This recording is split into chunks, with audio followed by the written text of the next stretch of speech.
अस्सलामुअलैकुम।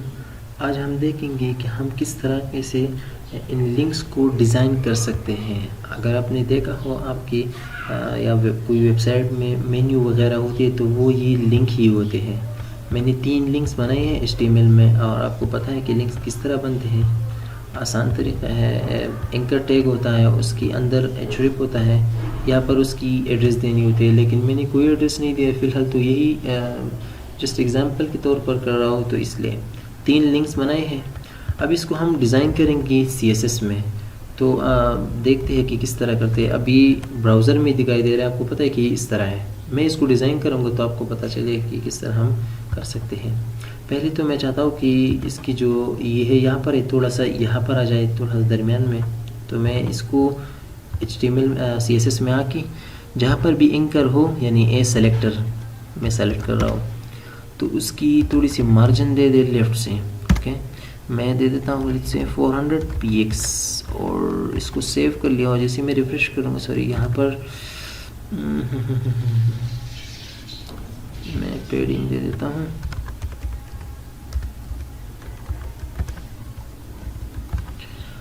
सॉरी, यहाँ पर ये हम इस तरह नहीं करेंगे क्योंकि हमें इसको एक डिव में बंद करना होगा। मैं इसको डिव दे देता हूँ और एक क्लास दे देता हूँ मेन्यू, मैंने नाम दिया इसको, और इस डिव को आखिर में क्लोज़ करूँगा। ये तीनों इसकी अंदर ही आएंगे। मैं इस तरह कर लेता हूँ ताकि आपको समझ आ जाए। ये मैंने एक डिव में बंद कर लिए हैं, इसको हम अभी कॉल करेंगे। सॉरी, डिव जो है क्या मैंने दिया था नाम, मेन्यू, और इसको मैं मार्जिन दूंगा फ्रॉम लेफ्ट से 100 px और इसको अब देखते हैं कि क्या होता है। अब सही है, थोड़ा सा मैं और कर लेता हूँ, 400 दे देता हूँ और फिर थोड़ा सा और फिर सही है, एक 700 दे देता हूँ। हो बहुत ज़्यादा हुआ, 600 ये ठीक रहेगा और ये ठीक है। अब मैं चाहता हूँ कि इसकी दरमियान जो थोड़ा सा वो स्पेस है वो तो हम लाएंगे है। अगर मैं लाना चाहता हूँ तो इसकी ये होम और कॉन्टेक्ट और ये काफ़ी नज़दीक है एक दूसरे के साथ, तो मैं क्या करूँगा, इसको पेडिंग दे देता हूँ।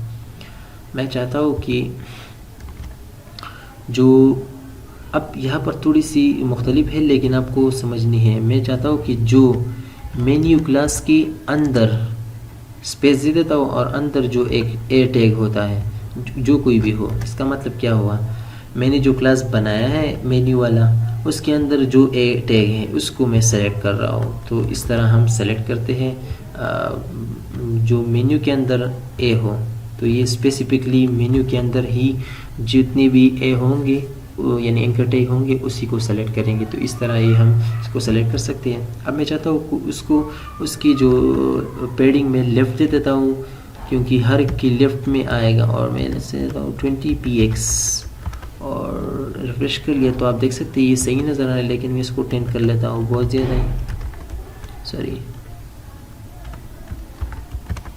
और रिफ्रेश किया तो अब ये सही है। अब ये काफ़ी अलग हो चुके हैं। ओके, अब आते हैं हम इसकी लिंक्स की डेकोरेशन के बारे में कि हम किस तरह से इसको डिज़ाइन कर सकते हैं। आप देख रहे हैं इसकी अंडरलाइन भी है, तो इसकी पहले हम अंडरलाइन ख़त्म कर लेते हैं। अब मैं चाहता हूँ कि इस ए की अंडरलाइन ख़त्म करूँ। अगर मैं पूरे डिव को करूँगा तो डिव में पे कोई असर नहीं पड़ेगा, क्योंकि मैं जाऊँगा तो मैं क्या कहूँगा कि मैं कह रहा हूँ कि जो मेन्यू के अंदर जो एंकर है उसकी हमने डिज़ाइन करनी है। तो मैं क्या करूँगा, यहाँ पर टेक्स्ट डेकोरेशन हमने पहले भी बताया था। अगर आप अंडरलाइन लानी है तो अंडरलाइन लिखेंगे और ये सारा कुछ, लेकिन अगर मुझे बिल्कुल नहीं चाहिए, अगर है बाय डिफ़ॉल्ट और मुझे नहीं चाहिए, तो इसके लिए मैं क्या लिखूँगा, नन लिखूँगा। और जैसे मैं रिफ़्रेश करूँगा तो आप देख सकते हैं इससे ये अंडरलाइन ख़त्म हो चुकी है। अब आते हैं, अच्छा, अब हम इसको थोड़ा सा मेन्यू को डिज़ाइन कर लेते हैं इसको यहाँ से। तो मैं यहाँ पर थोड़ा सा बैकग्राउंड कलर भी दे देता हूँ, और बैकग्राउंड कलर में दे देता हूँ लेट्स से ब्लैक। मैंने बैकग्राउंड कलर ब्लैक दिया, सॉरी ब्लैक, ओके। और जो कलर होता है फ़ॉन्ट कलर, उसको हमें वाइट कर दें ताकि अपोजिट नज़र आए, सही नज़र आए। और मैं रिफ़्रेश कर लेता तो आप देख सकते हैं ये इस तरह आ चुके हैं। लेकिन यहाँ पर हमें पैडिंग भी चाहिए, क्योंकि मैंने आप पहले ही बताया कि किसी और कंटेंट में होगा। तो मैं यहाँ पर पहले उसको कंटेंट कर लेता हूँ, पैडिंग दे देता हूँ, और वो भी सारी तरफ से। तो मैं यहाँ पर देता हूँ लेट्स से 5px, थोड़ा सा हम दे देते हैं, रिफ्रेश कर लेता हूँ। तो आप देख सकते हैं यहाँ पर पैडिंग आ चुकी है और काफ़ी ज़बरदस्त भी दिखाई दे रही है। अगर आप और ज़्यादा करना चाहते हैं तो आप बिल्कुल कर सकते हैं। मैं थोड़ा सा इसको 10 ही कर लेता हूँ लेट्स से, और रिफ्रेश कर लेता हूँ। तो आप देख सकते हैं कि ये काफ़ी ज़बरदस्त दिखाई दे रहा है। ओके, अब आते हैं हम इसको, ये तो थोड़ी सी हम अभी थोड़ी डिज़ाइन कर रहे हैं, तो ये मेन्यू बन रही है इससे। मैं चाहता हूँ कि जब भी मैं इस पर इस तरह हवर करूँ तो ये इसका बैकग्राउंड का कलर भी चेंज हो, या इसकी जो फॉन्ट कलर है वो भी चेंज हो, इस तरह कुछ हो। तो इसके लिए जो हम प्रॉपर्टी यूज़ करते हैं वो क्या करते हैं, मैं यहाँ पर आता हूँ, इससे अलग हम बनाएंगे। क्यों, मैं कहता हूँ कि डॉट मेन्यू में जो चीज़ है एंकर वाला, उसको आप जब हम उस पर अवर करें, इस तरह लिखना है HOVER, तो उसके लिए ये कोड हो।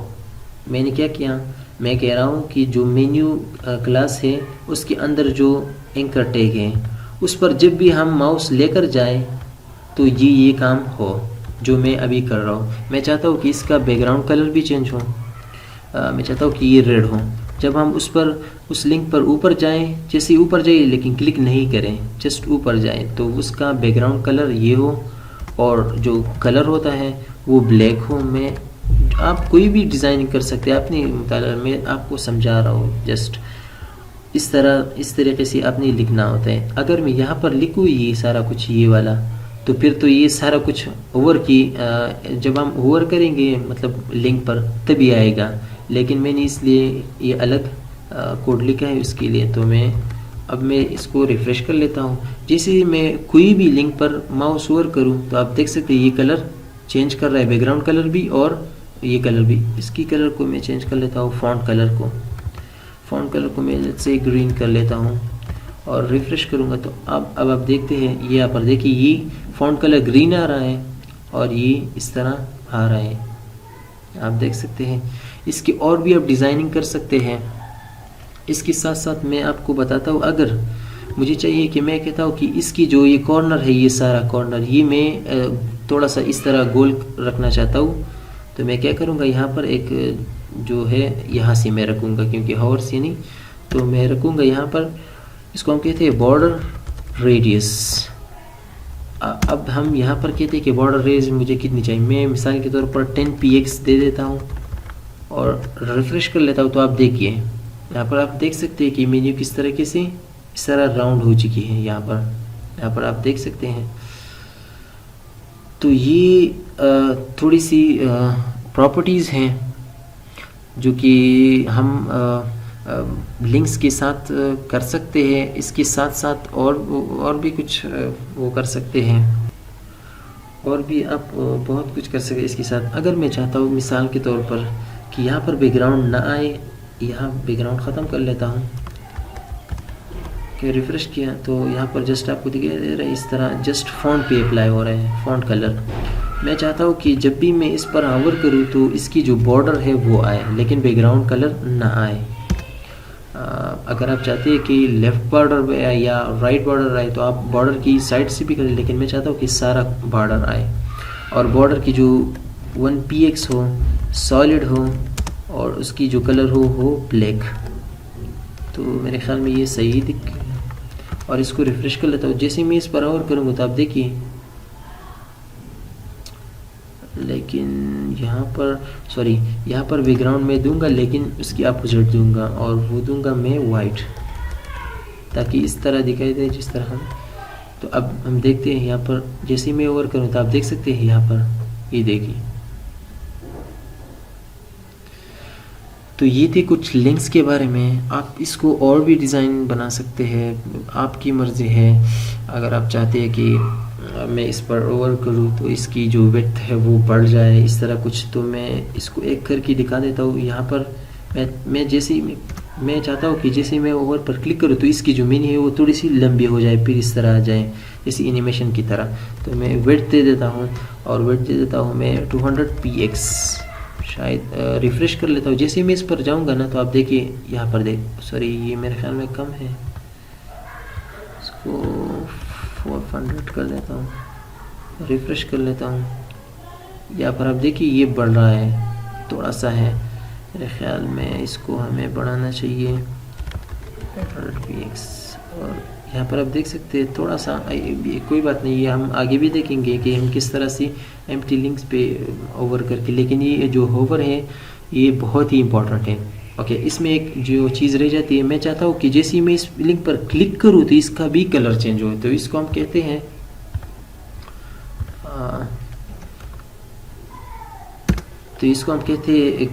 एक्टिव। तो इसके लिए हम अलग करेंगे डॉट मेन्यू और यहाँ पर हम लिखे मैं कहता हूँ कि जब ये एक्टिव हो, एक्टिव का मतलब ये है कि जब हम इसको जैसे क्लिक करेंगे, क्लिक करने के लिए हम इसको एक्टिव कहते हैं। यहाँ पर मैं कमेंट्स में लिख देता हूँ, आपको कमेंट्स का पता है कि हम कमेंट्स यूज़ करते हैं। कमेंट्स जो होते हैं वो डेवलपर की रीडेबिलिटी के लिए, और CSS में हम कमेंट्स किस तरह इस्तेमाल कर सकते हैं, लिख सकते हैं। तो इसके लिए जो पैटर्न है वो ये है कि फॉरवर्ड / और एस्ट्रिस्क और स्पेस आप कोई भी, और फिर एस्ट्रिस्क और फिर स्लैश। तो यहाँ पर जो भी हम लिखेंगे वो होगा कमेंट्स। तो यहाँ पर मैं लिख देता हूँ when selected,